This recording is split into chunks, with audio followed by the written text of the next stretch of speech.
हर हर महादेव, जय श्री महाकाल।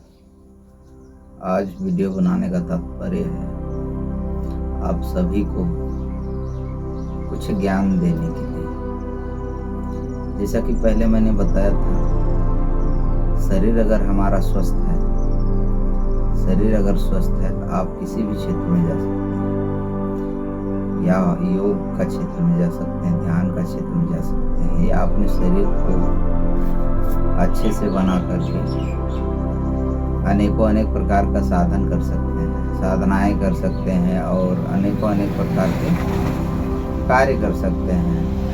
मेरा बताने का तात्पर्य यही था, या फिर वीडियो बनाने का तात्पर्य यही था कि साइंस के हिसाब से भी चलें तो और आध्यात्म के हिसाब से भी चलें तो योग एक अहम भूमिका निभाता है।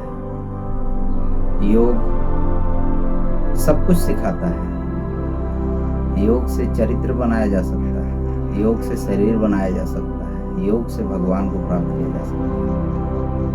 तो जिनको शरीर की सुरक्षा की जरूरत है, जिनको शरीर को स्वस्थ और अच्छा बनाना है, वो योग करके अनेक प्रकार के आसन हैं। मयूरासन, धनुरासन, शीर्षासन, पद्मासन, सूर्य नमस्कार, इन सब के साथ आप शरीर को स्वस्थ रख सकते हैं। और जो मेरे भाई गुरुजन हैं, उनसे यही कहना चाहता हूँ कि हमारा अध्यात्म बहुत आगे है। समस्त ब्रह्मांड में अध्यात्म से बड़ा कोई नहीं। तो अध्यात्म के लिए भी हमें योग जरूरी है। तो जो आध्यात्मिक मार्ग में चलने वाले हैं, मेरे भाई दोस्त जो भी हैं, हमारे सब्सक्राइबर, फॉलोअर्स जो भी हैं, अगर अध्यात्म का मार्ग में चलना चाहते हैं तो भी योग का सहारा लेना पड़ेगा। योग का सहारा लेना पड़ेगा, जिसमें सर्वश्रेष्ठ और उत्तम है पद्मासन। पद्मासन लगा करके कुछ योग है, शीर्षासन, धनुरासन, और शरीर को सुचारू रूप से चलाने के लिए सूर्य नमस्कार करने के बाद फिर अपना पद्मासन लगाकर बिना स्ट्रेस के, बिना टेंशन के, जब भी समय मिले, इम्पोर्टेंट नहीं है मॉर्निंग टाइम में हो, इम्पोर्टेंट नहीं है कि रात में हो, जब भी समय मिले, खाली जगह मिले, खाली स्थान मिले, थोड़ा सा शांत माहौल मिले, तो पद्मासन लगाकर और अपनी साधना को, चाहे कोई भी देवी देवता को मानते हो, लेकिन मेरे हिसाब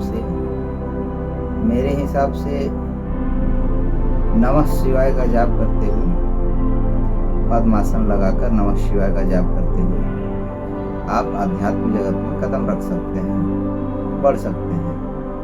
ओम नमः शिवाय इसलिए मैं सजेस्ट नहीं कर रहा हूँ, ओम नमः शिवाय इसलिए सजेस्ट नहीं कर रहा हूँ कि ओम एक ऐसा मंत्र है, ओम अपने आप में संपूर्ण ब्रह्मांड है।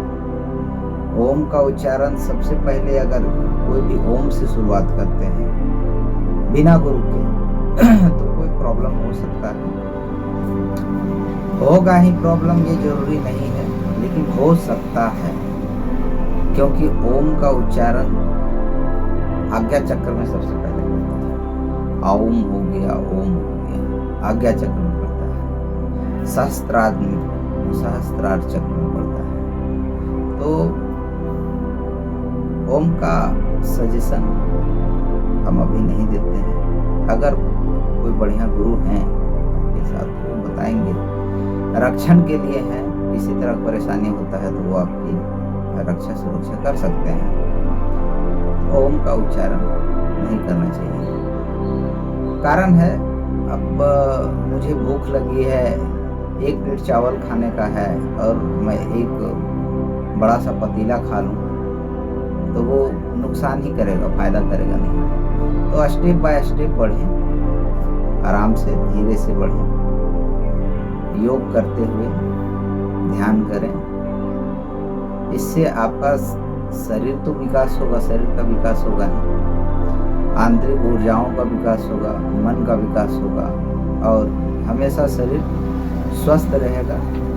आप मस्त रहिएगा, खुश रहिएगा और आप सही रहेंगे, आपका शरीर सही रहेगा तो आपका परिवार, आपका फैमिली, आस-पड़ोस सब सही रहेंगे। इसलिए मेरा कहने का मतलब यही था कि योग सबसे महत्वपूर्ण अंग है ध्यान साधना के लिए और अध्यात्म जगत के लिए और शरीर रक्षण के लिए।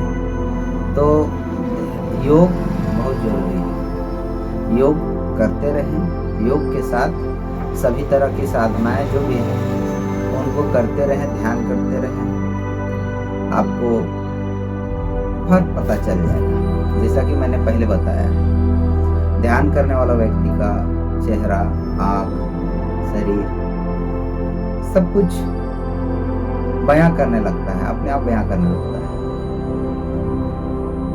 कि वो किस हद तक सही हो रहा है या फिर आगे बढ़ रहा है। तो सभी दर्शकों से, हमारे जो भी सब्सक्राइबर हैं, फॉलोअर्स हैं, उनसे यही निवेदन करता हूँ कि सीधा डायरेक्ट जाकर के साधना क्षेत्र में ना घुस जाएं, ना बैठ जाएं, ध्यान क्षेत्र में डायरेक्ट ना घुस जाएं।